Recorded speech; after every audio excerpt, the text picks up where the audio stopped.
As someone who grew up playing games like Age of Empires, Stronghold Crusader, and Red Alert 2, I loved how they started calm with a focus on growing your economy first and built up to training armies and waging battles.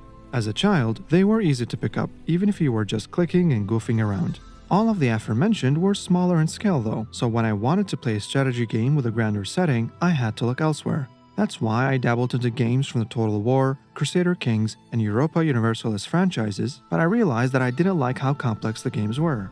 It's not that they were too difficult to play, but just that I couldn't be bothered with a gazillion drop-downs and buttons and all of their intricacies thrown at you. I had to really learn the game to play it properly, and I didn't feel like investing my time against their steep learning curves. And I do know that there are players that enjoy this, it just wasn't for me. That's where Knights of Honor came in back in 2004. It satisfied my desire of occasionally wanting to play a grander strategy game, but without bogging you down with a million prompts. Although the original Black Sea Studios was acquired by Crytek and later by Creative Assembly to work on the Total War series, two of the original founders started Black Sea Games in 2016 to work on a new, unannounced game. After numerous delays and a whopping 18 years after the original, Black Sea Games finally released the sequel, Knights of Honor 2: Sovereign.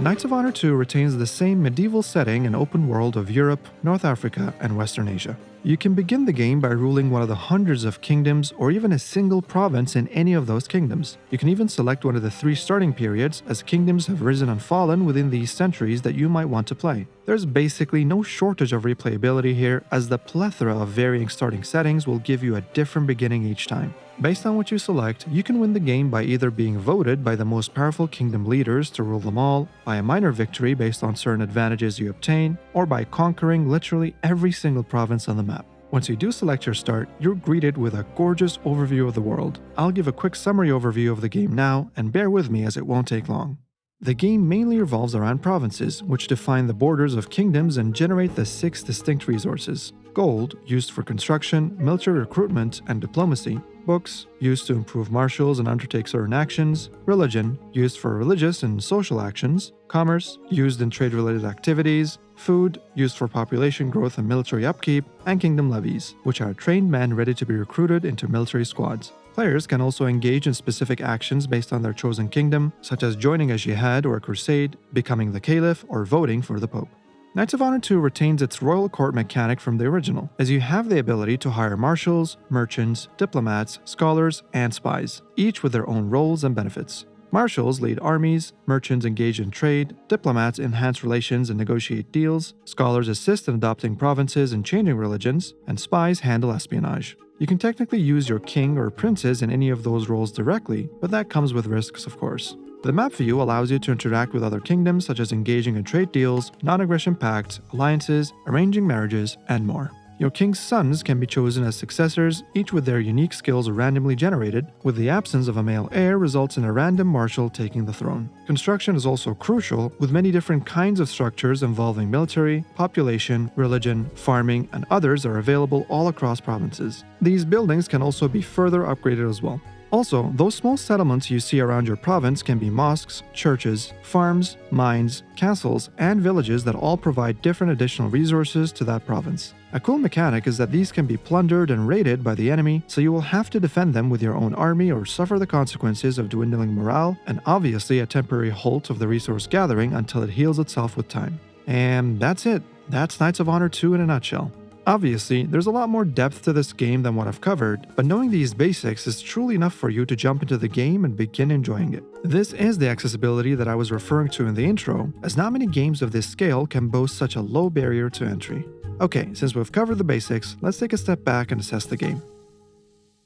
I played Knights of Honor 2 maxed out in 4K, and the graphics of the main game are very pleasing to look at, particularly with its artistic style and attention to detail in portraits, flags, and overall aesthetics. While it is true that the game's graphics may not be groundbreaking, there are 2 important factors here. 1, it stays true to the original game's style, and 2, unlike other macro strategy games, Knights of Honor 2 ensures a lively and engaging world, with moving villagers, caravans, and armies that bring the game to life. The developers here have also taken care to mimic real geography, incorporating climate, terrain, mountains, rivers, and wonders of the world, so you don't stare at a boring map all the time like the rest of the competition. The menus are also well designed and easy to navigate, and its sound design is another strong suit, with a passionate narrator, calming ambient sounds, and music that appropriately sets the tone for different events. That said, although the music is enjoyable, they could have offered more variety since the average play session is quite long. Also, just like its original, this game has two modes of waging battles: the default symbolized and simulated mode, and a secondary mode where you can personally lead battles and sieges yourself.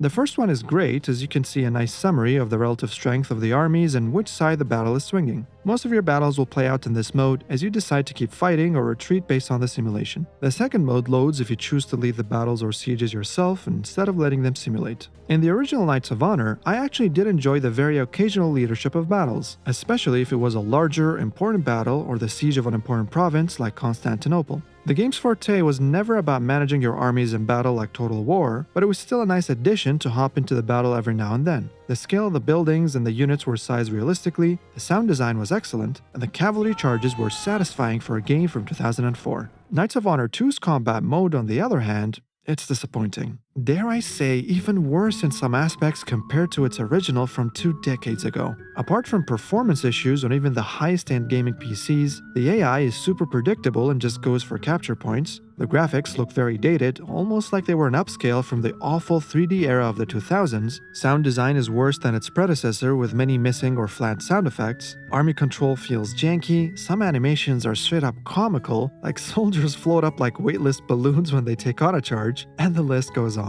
When I first watched this game's trailer of the combat footage before release, I thought it was just an alpha that surely would be polished before they publish it, but I was wrong. I'm speculating here, but I think the combat engine was likely an afterthought and was rushed to be included in the game. It's a bad, dated experience, and when you do eventually try it out once or twice for yourself, you'll probably never bother again. It needs a lot of work to give players a satisfying experience, and I just could not enjoy any battle that have led from the plethora of issues that ruin the immersion. So if you do end up deciding to buy Knights of Honor 2, just know that you're really paying for the macro experience and not for the battle management. It sucks. Also, apart from this, some of the bafflingly bad choices from 2004 somehow still stuck around. The biggest offender is the 9 martial limit of your royal court. In the beginning of the game, this isn't really an issue as you're building up and have many vacancies, but as you conquer more provinces and wage war against more kingdoms, this becomes a real chore. This issue is further exacerbated due to the military marshals sharing the same court as merchants, scholars, and so on, and as the need for more military will inevitably rise due to your expansions, you will be forced to field all 9 military marshals, eliminating entire aspects of the game that entails trading, religion, diplomacy, and espionage. This was a bad design choice 2 decades ago, and it's still a bad choice today. Maybe a mod can change this in the future, as the game thankfully does have Steam Workshop support, but as it stands, you will feel a bit annoyed in the late game. One other main criticism I've read a lot about this game is its lack of depth for a modern strategy game compared to its competition, but this one I disagree with. Knights of Honor 2 is not trying to provide the deepest experience, and that's why I started my review with a monologue about the game's accessibility. Make no mistake, the game can still be enjoyed by those type of players, but they're not necessarily the intended audience. As an analogy, let's take an example of 3 racing franchises: Mario Kart, Need for Speed, and iRacing. The first is clearly a fun, laid-back arcade racing game. The last is a racing simulator that tries to emulate real-life driving as much as possible, and Need for Speed is somewhere in between. It's obviously more grounded than a Mario Kart racing game, but it's nowhere near as hardcore as iRacing or other simulation racing games. So basically, Knights of Honor 2 is the Need for Speed of grand strategy games, and if you're looking for a more hardcore experience, then you're simply in the wrong place. One final quick point. There's technically multiplayer support of up to 6 players, but don't expect to get into any game with strangers. Apart from the lobby being always empty, it really isn't the type of game that you can coordinate to play with strangers in the first place, as one campaign playthrough alone does take a very long time to complete. So if you have friends who are willing to coordinate times to play with you, fantastic. Otherwise, know that this game is really designed for single-player gameplay. Overall, if you are a player who enjoys playing medieval strategy games, but felt like those with grander scale were too complex for you, then I recommend you folks to give this game a try, especially if you find it on a Steam sale. For a newly released game, I believe it's fairly priced, as it's cheaper than other AAA strategy games out there. As mentioned before though, if you enjoy deep, complex strategy games, like to tweak and adjust every nook and cranny, and are looking to add one more franchise to your arsenal, then this game is likely not your cup of tea. I recommend you to look at some extensive gameplay footage first before buying, as you'll likely feel the game is too simple for your taste. Knights of Honor 2 Sovereign is a great homage to its predecessor. It is perhaps the most accessible grand strategy game on the market for the depth that it boasts, and a great entry for new players to the genre. If you can't overlook some of the lingering bad design choices from the original and its very lackluster combat mode, then its presentation and gameplay of the medieval setting through its aesthetics, art, and sound design really does immerse you in its world. There's a good game to be found here, but just like some of the soldiers it allows you to command, Knights of Honor 2 just needs a little bit of help in sharpening its blade and polishing its armor to truly stand tall in a competitive market and break the siege of its competition. Thank you for watching, everyone. If you enjoyed this review, please consider liking and subscribing to help me kickstart my channel, as I want to review more games for you folks in the future. Stay happy, be good to each other, and see you all in the next one.